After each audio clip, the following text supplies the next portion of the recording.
peserta didik merupakan individu yang sedang berada pada masa perkembangan, baik secara segi intelektual, emosional, dan sosial. Nah, dalam proses tersebut, setiap siswa memiliki karakter yang berbeda-beda dan kebutuhan yang beragam. Selain itu, mereka juga tidak terlepas dari berbagai masalah dan tantangan yang dapat mempengaruhi proses belajar dan perkembangan dirinya. Melalui video wawancara ini, kami ingin mengetahui secara langsung bagaimana karakter peserta didik, kebutuhan yang mereka miliki, serta berbagai masalah dan tantangan yang mereka hadapi, baik dari sudut pandang guru bimbingan dan konseling maupun siswa yang ada di sekolah ini. Sebelum kita mendengarkan pandangan dari siswa, terlebih dahulu kita akan mendengarkan sudut pandang dari guru bimbingan konseling atau guru kesiswaan, di mana dalam menghadapi berbagai karakter dan permasalahan yang sering dihadapi siswa di sekolah ini.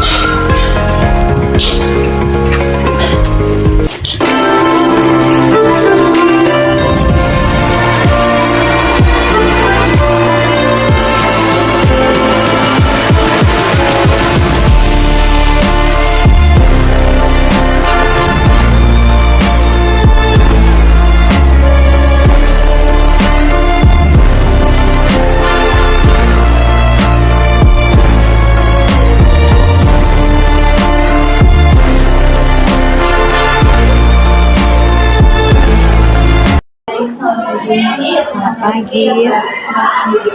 Jadi perkenalkan kami dari Jurusan Pendidikan IPA. Saat ini kami bertujuan untuk mewawancarai Ibu demi memenuhi tugas mata kuliah kami, yaitu bimbingan konseling. Jadi saat ini apakah kalian sudah tahu kami sedang berbicara tentang? Iya, saat ini saya sebagai guru mata pelajaran biologi di sekolah dan mempunyai tugas tambahan sebagai wakil kepala sekolah bidang kesiswaan. Jadi saat ini kami ada beberapa pertanyaan tentang karakter, kebutuhan, masalah, dan tantangan peserta didik. Pertanyaan ini ada bagaimana gambaran untuk karakteristik peserta didik di sekolah ini? Ya, tentunya kalau karakteristik peserta didik di sekolah sangat beragam ya. Karena mengingat di sekolah ini siswanya banyak, ada sekitar 400-an. Jadi baik dari sikap, dari kondisi yang dimiliki oleh peserta didik, tentunya semua dengan karakter yang berbeda-beda, latar belakang pun berbeda-beda. Jadi dari karakter fisik mereka sudah berbeda, intelektual bahkan sampai emosional maupun sosial, moral itu ada beragam-ragam. Jadi itu gambaran umum. Pastikan semua ada beragam-ragam karena peserta didik yang banyak. Ibu, faktor apa saja yang paling mempengaruhi perkembangan karakter dan emosi peserta didik?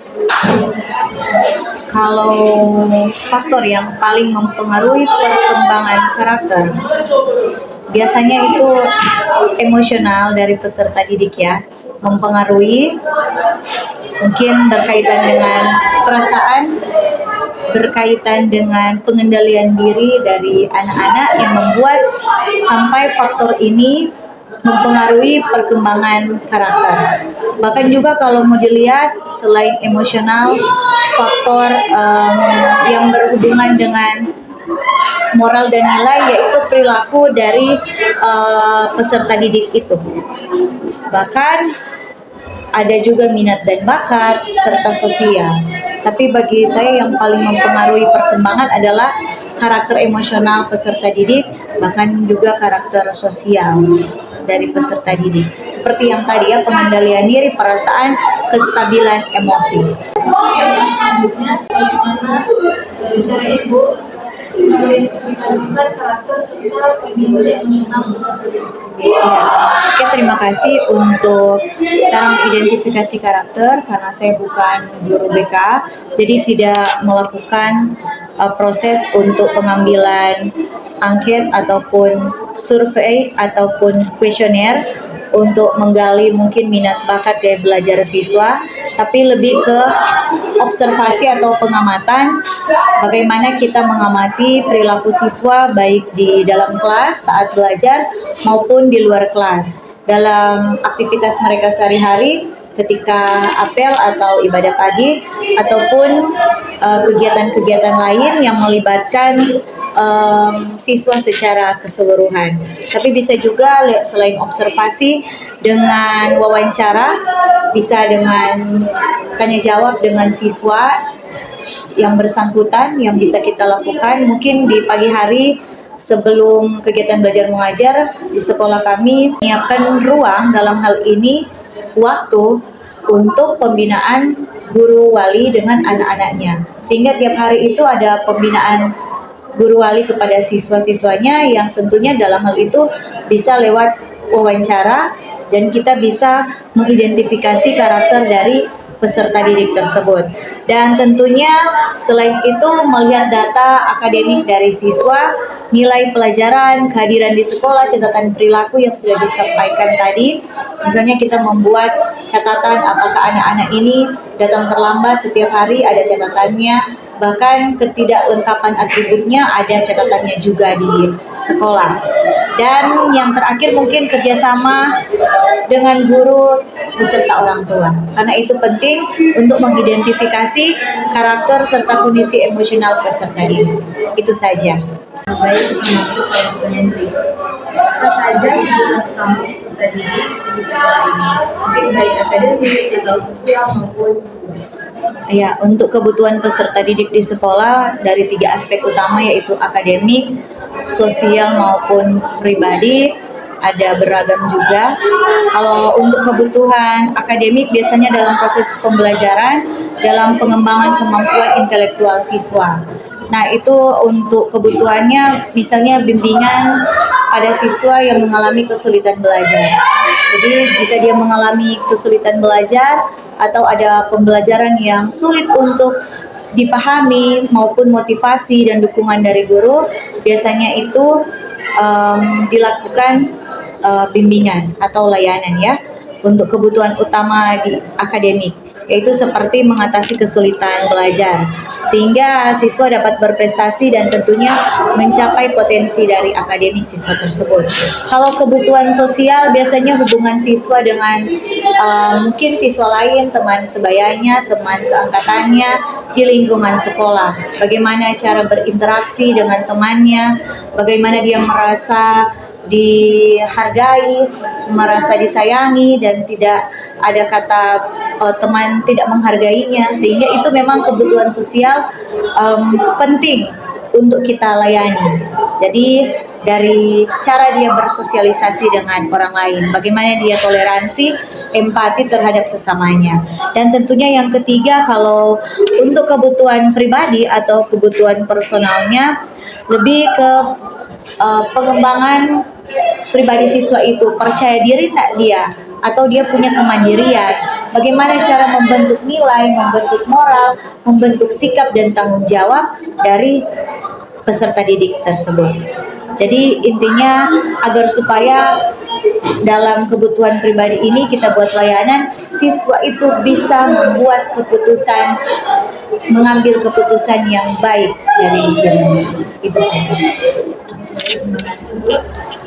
Dan selanjutnya, apakah layanan BK atau misalnya Ibu sebagai ibu kesiswaan memberikan masukan kepada ibu pembinaan, apakah ini sudah mampu menjawab kebutuhan pesertanya? Sebenarnya untuk layanan bimbingan dan konseling tentunya mampu menjawab kebutuhan dari peserta didik ya. Yang memang kalau layanan bimbingan konseling ini untuk di sekolah yang belum memiliki guru BK dilaksanakan oleh guru wali-wali kelas ataupun guru mata pelajaran, dan memang saya sendiri sebagai kesiswaan di sini juga melaksanakan layanan konseling untuk siswa-siswi, untuk para peserta didik. Tapi keberhasilannya ini bergantung kerjasama dari guru layanan bersama dengan siswa tersebut, orang tua, bahkan pihak sekolah, guru mata pelajaran yang lain, ataupun wali kelas.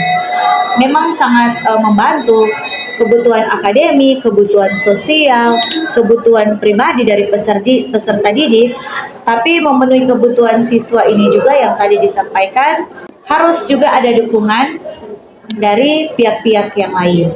Sehingga kalau mau ditanya, BK sudah mampu menjawab kebutuhan peserta didik, pasti sejauh ini sudah bisa. Tapi keberhasilannya butuh dukungan dari pihak-pihak yang lain, ya. Pertanyaan selanjutnya, layanan BK apa yang paling sering dibutuhkan oleh peserta didik? Kebanyakan layanan yang paling dibutuhkan ini layanan konseling masalah pribadi, lebih ke personalnya.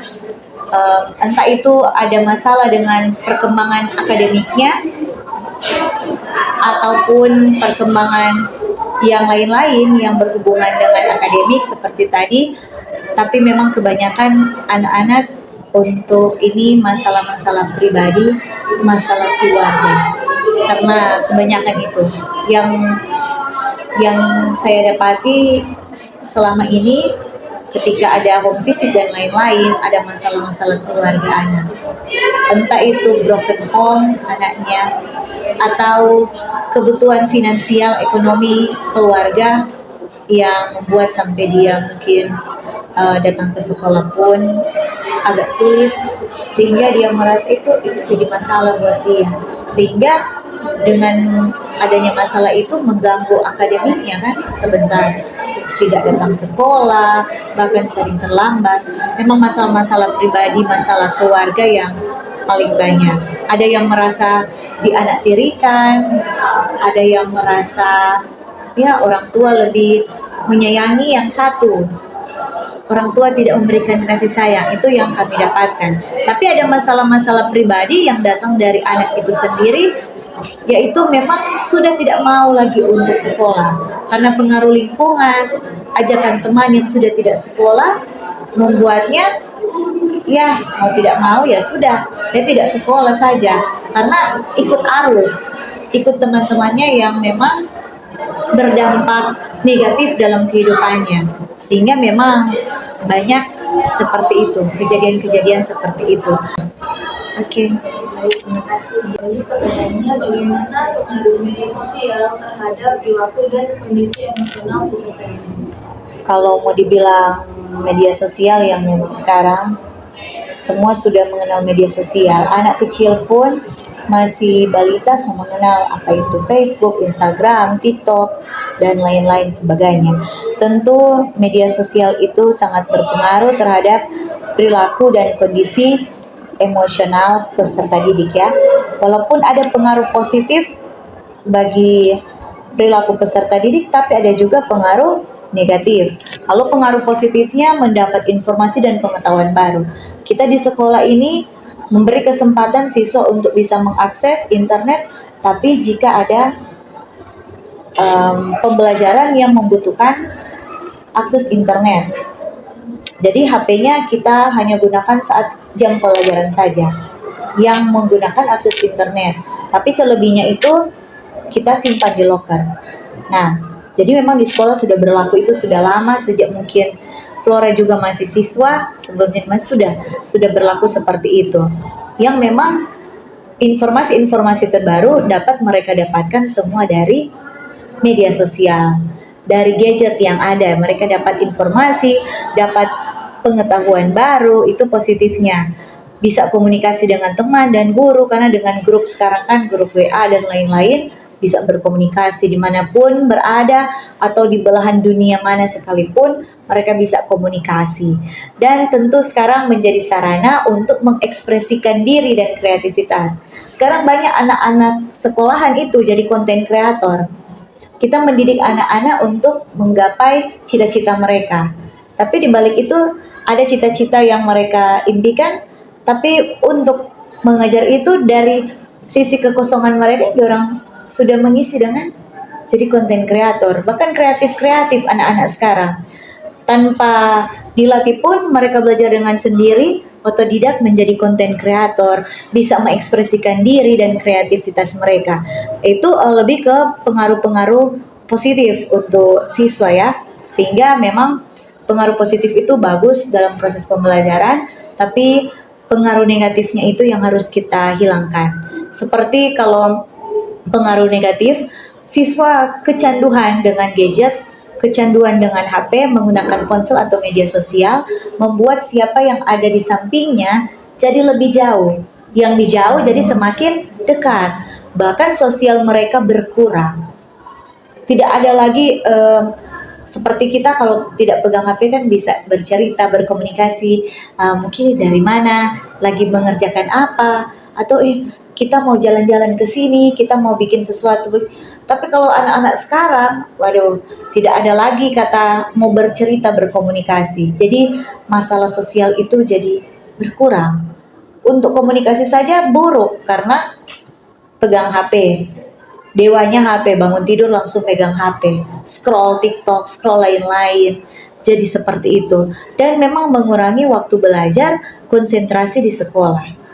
Tapi yang dengan sekolah menerapkan HP nanti digunakan ketika diperlukan dalam pembelajaran, itu membuat sekolah kami ya bisa mengurangi pengaruh-pengaruh negatif ini.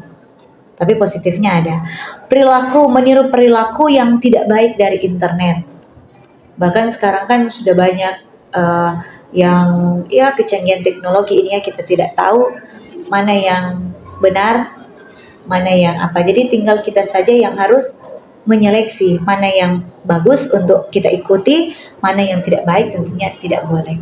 Sampai memang pengaruh-pengaruh negatifnya juga itu seperti bullying di dunia maya, itu bisa membahayakan ya, pengaruh-pengaruh negatif.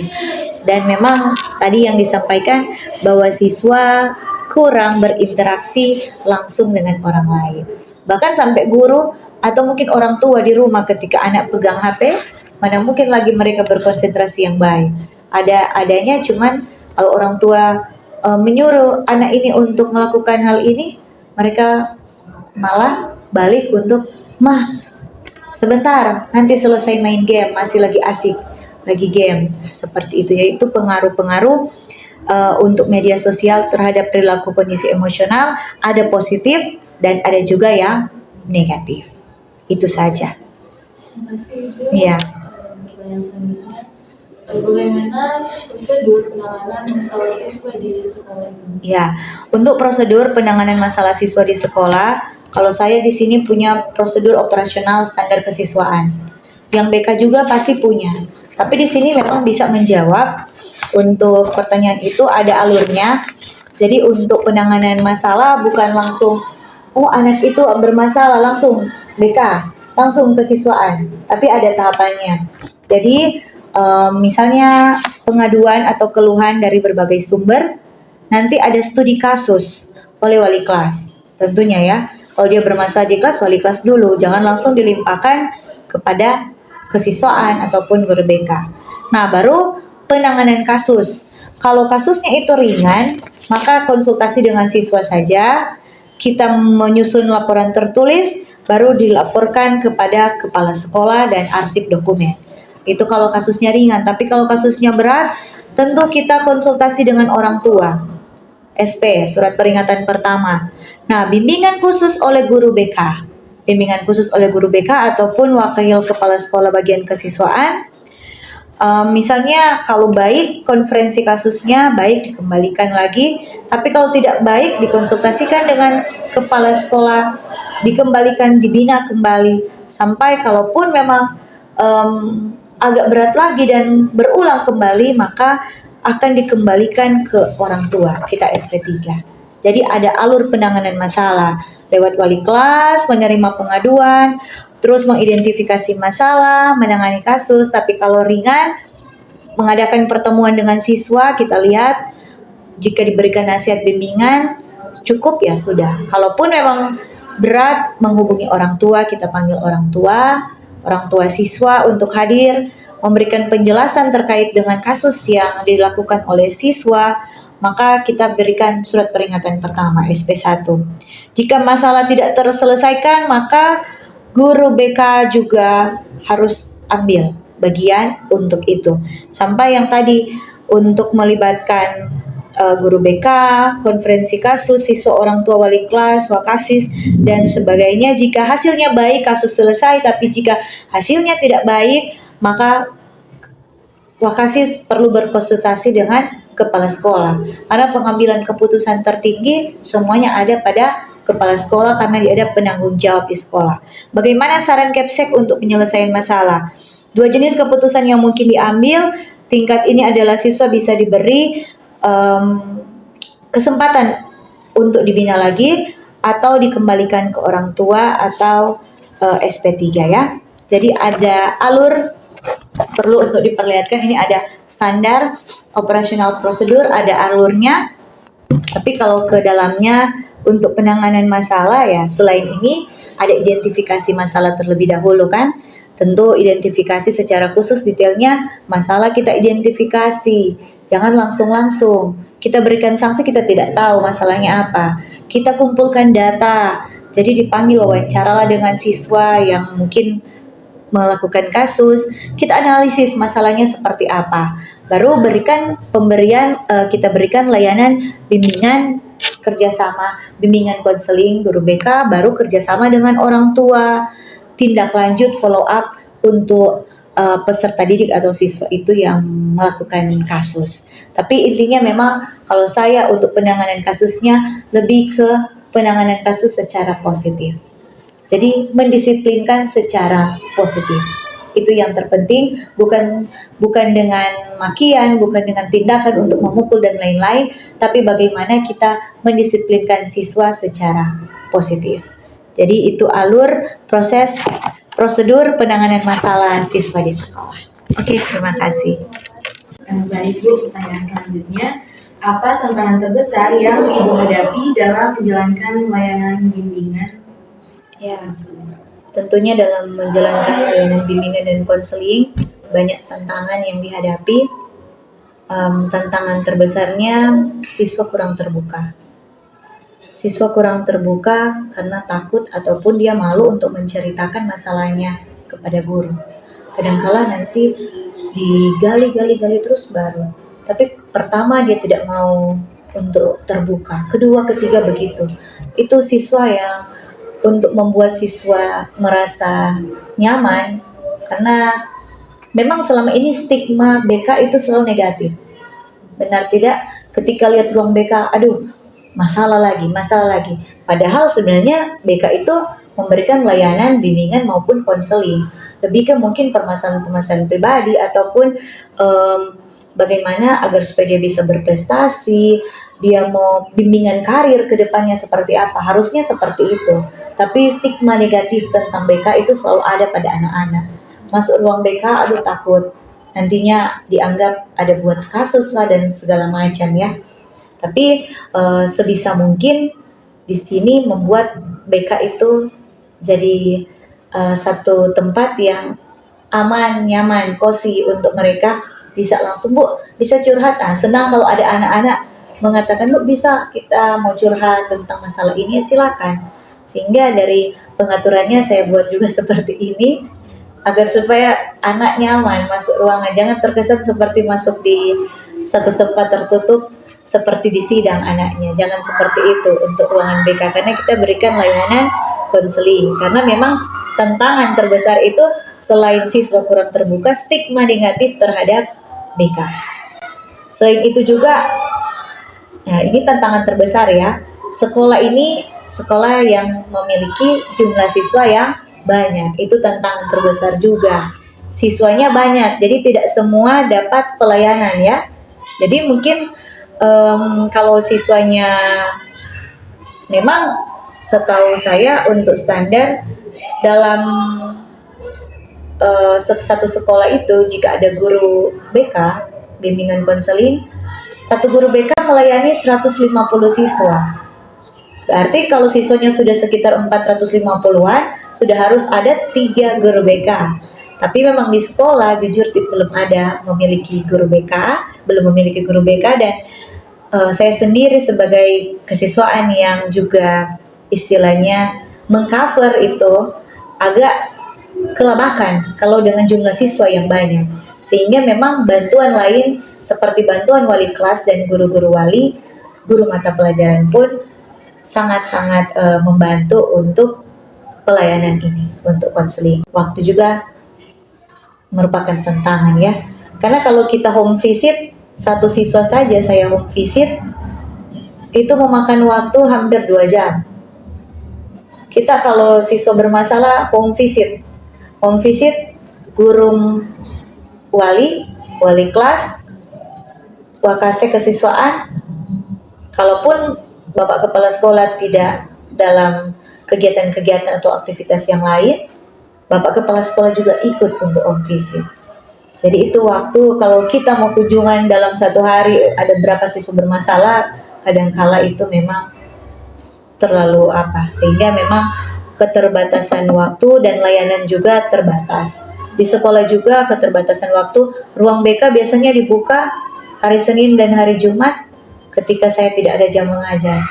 Karena Selasa sampai Kamis itu ada jam mengajar yang full. Tapi kalau jika ada masalah tiba-tiba, situasional kondisional, ruang BK tetap terbuka. Kalau ada kasus kita buat di sini, kita selesaikan kasusnya. Tapi kalau memang ingin layanan dan konseling dari siswa terkait dengan akademik, pribadi, sosial dan lain-lain, maka dia bisa datang. Ini Senin dan Jumat terbuka ini ruangan. Hanya untuk konsultasi ya, lebih ke situ. Tapi penanganan kasus situasional, kondisional. Jika ada kasus maka kita layani saat itu juga. Tidak harus menunggu hari Senin atau Jumat. Seperti itu ya. Baik, terima kasih. Iya. Pertanyaan selanjutnya, tadi kan sudah ada dijelaskan tantangan-tantangan dan apa kendala yang sering muncul dalam proses penyelesaian masalah siswa? Hanya berfokus pada pribadi tadi. Ya, itu kan kendala yang sering muncul untuk proses penyelesaian masalah siswa, ya yang seperti sudah disampaikan tadi, karena paling dominan, paling banyak itu ke masalah aspek pribadi yang berhubungan dengan masalah keluarga, masalah ya anak merasa tidak nyaman dengan orang tuanya, yaitu kendala-kendala ketika kita menggali masalah pribadi yang berkaitan dengan emosi dan kondisi psikologi siswa, itu kadang-kala mengalami kendala. Tidak semua siswa ketika kita gali, mereka langsung menjawab dengan semudah, oh iya mengalir begitunya. Tidak semua. Itu kendala psikologi. Kendala psikologi siswa itu memang kendala terbesar. Sehingga emosi dan kondisi psikologis perlu diperhatikan. Baik, terima kasih Bu. Pertanyaan selanjutnya, apa yang biasanya menjadi penyebab siswa itu memiliki pandangan seperti tadi, takut untuk masuk atau ada bimbingan konseling? Apakah itu stigma negatif? Negatif ya, iya. Menangani siswa yang enggan atau tidak mau atau takut ke ruangan bimbingan konseling. Nah, kita perlu pendekatan personal. Pendekatan secara personal atau pendekatan pribadi dan ramah. Tentu jangan buat kita sebagai polisi ya, yang nanti akan memberikan hukuman. Tapi bagaimana kita mendekati mereka secara pribadi dengan ramah, dengan nada yang tidak memerintah. Jangan, jadi suasananya dibuat cozy. Ketika melakukan pendekatan personal, kamu kalau ada masalah tidak apa-apa datang ke ibu. Bu bisa. Kadang-kala dengan nada-nada yang seperti itu, jangan ada memerintah. Kamu harus ke ruang BK sekarang. Aduh, takut anak. Jadi dengan cara-cara seperti itu dipanggil personalnya. Bu, bisa nggak saya melakukan layanan konseling? Oh bisa.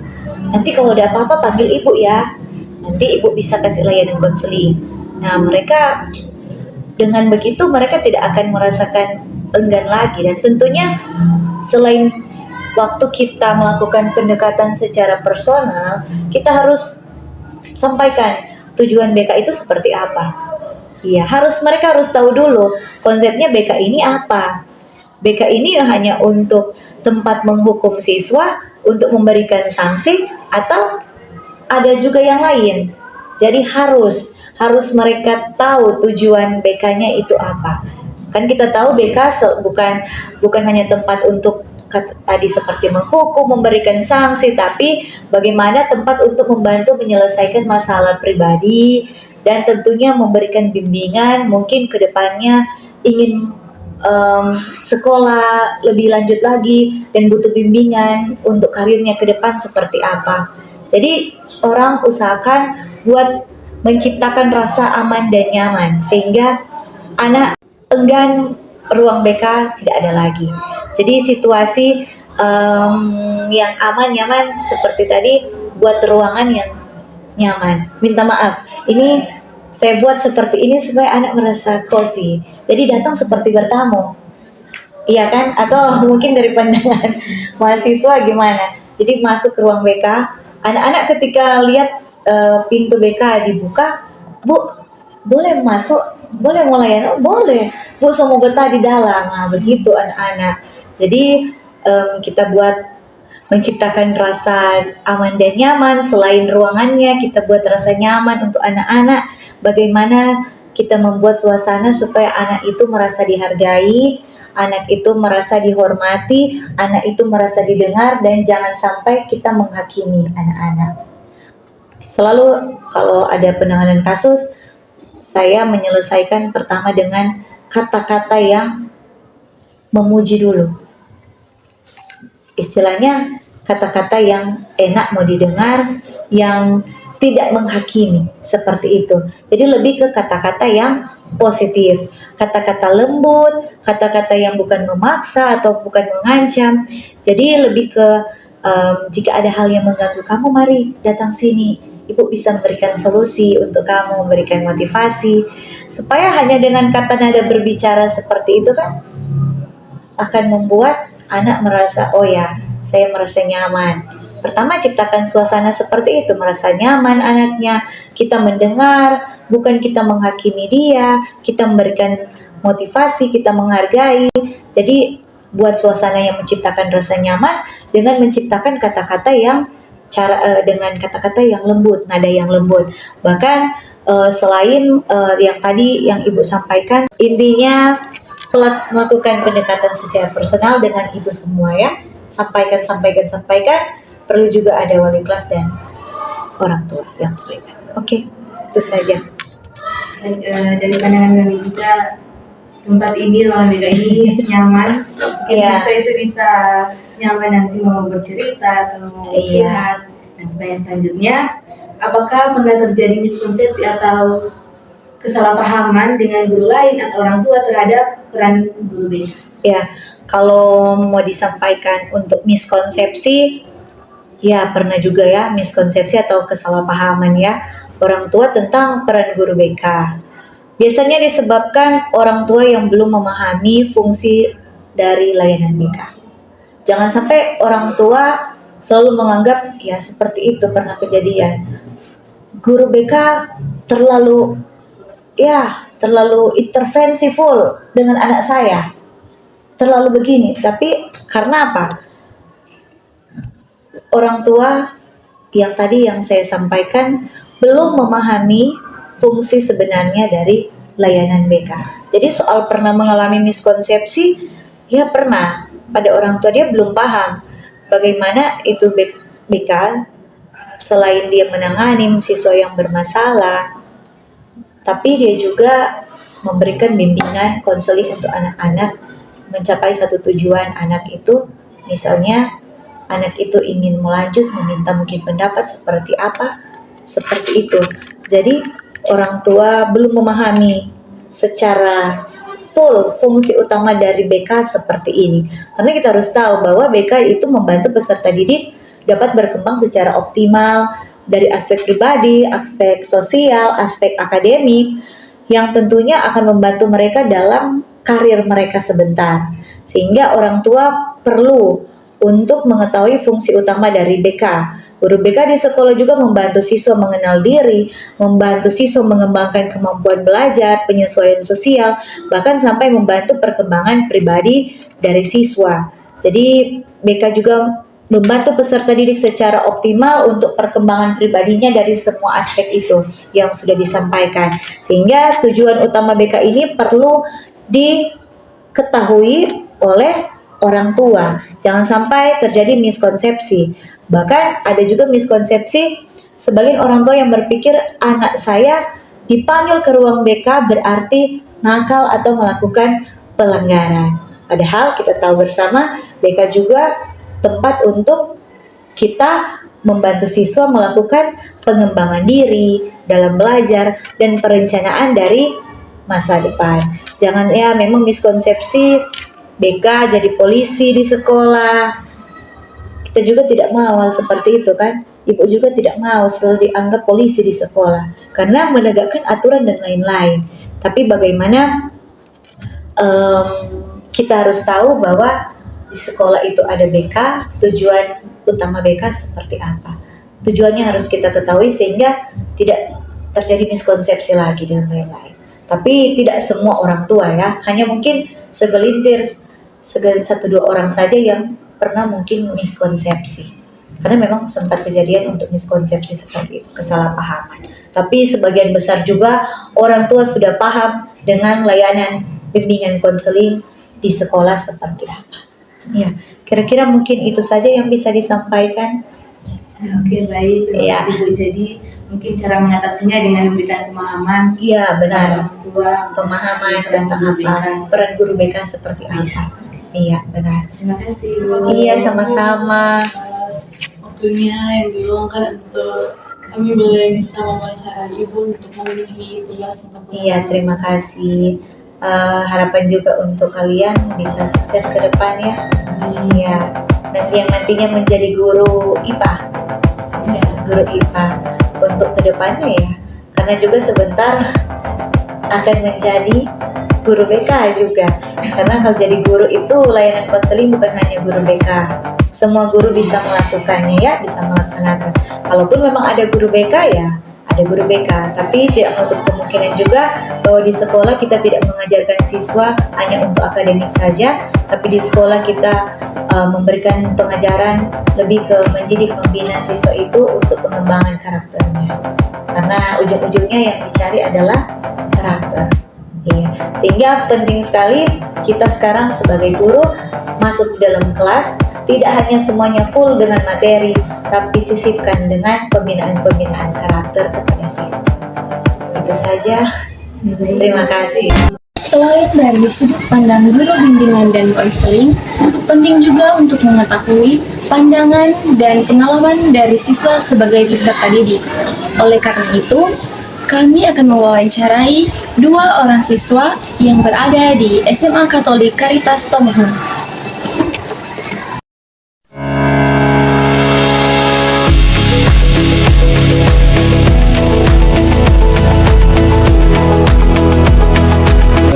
Pada saat ini saya akan melakukan wawancara kepada salah satu siswa yang ada di SMA Katolik Caritas Tomohon.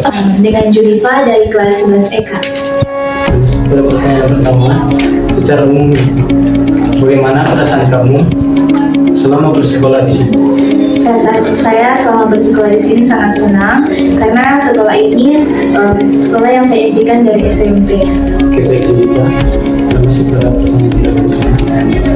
Selama mengikuti pelajaran sekolah, apakah kamu pernah mengalami kesulitan dalam memahami? Ya, saya pernah mengalami kesulitan dalam pemahaman materi, misalnya dalam mata pelajaran matematika. Masuk pada pertanyaan selanjutnya. Menurut kamu ini, apa saja hal yang bisa membuat siswa merasa nyaman atau tidak nyaman ketika berada di sekolah? Sesuatu yang bisa membuat siswa menjadi nyaman, yang pertama adalah fasilitas sekolah yang mendukung. Yang kedua adalah kenyamanan dalam berteman. Karena kadang pertemanan itu ada yang tidak baik dan ada yang baik. Akhirnya dapat membuat siswa tidak nyaman. Kita masuk pada pertanyaan selanjutnya. Jika kamu sedang menghadapi masalah, biasanya kamu bercerita atau meminta bantuan kepada siapa? Ketika saya mengalami masalah, misalnya dalam sekolah, saya dapat berkonsultasi dengan guru BK. Namun jika bermasalah di luar sekolah, saya dapat berkonsultasi dengan orang tua saya. Pertanyaan selanjutnya. Apakah kamu pernah berkonsultasi dengan guru BK di sekolah? Ya, saya pernah berkonsultasi dengan guru BK beberapa bulan yang lalu. Bagaimana pengalaman kamu berkonsultasi dengan guru BK? Pengalaman saya saat berkonsultasi dengan guru BK waktu itu deg-degan dan takut karena takutnya hal-hal yang saya konsultasi diceritakan kepada orang lain. Namun lama-kelamaan saya merasa nyaman karena guru BK tersebut asik dan dapat memberikan dukungan kepada saya secara pribadi. Pertanyaan selanjutnya, apa harapan kamu terhadap guru BK agar siswa merasa lebih terbantu ketika menghadapi masalah? Harapan saya terhadap guru BK agar siswa dapat terbantu, yang guru BK dapat berkonsultasi dengan siswa-siswi yang mengalami masalah. Yang kedua, guru BK mencari siswa-siswi yang kelihatan diam, mungkin karena menyimpan sesuatu yang tidak bisa diceritakan kepada orang lain. Oke, baik, terima kasih Zulfa.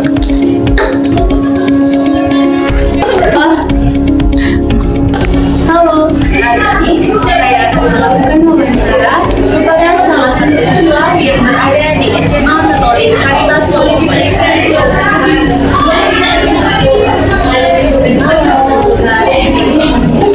Dengan dia di bagaimana perasaan kamu selama bersekolah di SMA Katolik? Saya merasa sangat senang karena saya boleh dengan banyak teman yang berasal dari berbagai daerah. Selanjutnya, selama mengikuti pelajaran di sekolah, apakah kamu pernah mengalami kesulitan dalam memahami materi yang saya pernah mengalami kesulitan dalam materi yang diberikan karena materi tersebut bercampur dari yang sulit. Apa saja hal yang bersambung membuat kamu merasa tidak nyaman atau kurang nyaman? Hal yang membuat saya merasa nyaman saat berkomunikasi adalah sekolah yang memiliki lingkungan yang bersih, yang rapi, sehingga membuat saya nyaman untuk beraktivitas dan juga belajar. Selanjutnya, jika kamu sedang menghadapi masalah, biasanya kamu bercerita atau kabar kepada siapa? Biasanya kalau saya mengalami masalah, saya akan bercerita mengenai masalah tersebut yang pertama kepada teman saya. Karena menurut saya jika saya berbicara dengan teman saya bisa berbicara dengan terbuka, tapi untuk masalah yang mungkin lebih besar, saya akan bercerita kepada orang tua saya. Selanjutnya, apakah kamu sudah pernah berkonsultasi dengan guru BK? Saya tidak pernah berkonsultasi dengan guru BK. Karena tidak ada masalah atau hal yang harus dikonsultasikan dengan guru BK.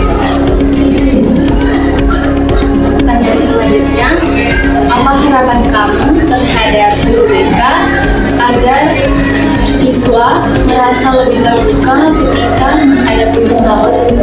Harapan saya untuk guru BK yaitu guru BK harus lebih aktif untuk berinteraksi dengan siswa-siswa agar guru BK boleh mengetahui setiap pribadi dari siswa-siswa. Oke, baik. Terima kasih Vianney telah meluangkan waktu untuk saya bisa mewawancarai. Sampai bertemu lagi, semangat. Berdasarkan hasil wawancara yang telah kita lakukan, dapat diketahui bahwa peserta didik memiliki karakter yang beragam serta menghadapi berbagai kebutuhan, masalah, dan tantangan baik dalam bidang akademik, sosial, maupun masalah pribadi. That you'll ever do. Two can be as bad as one. It's the loneliest number since the number one. One is the loneliest number that you'll ever do.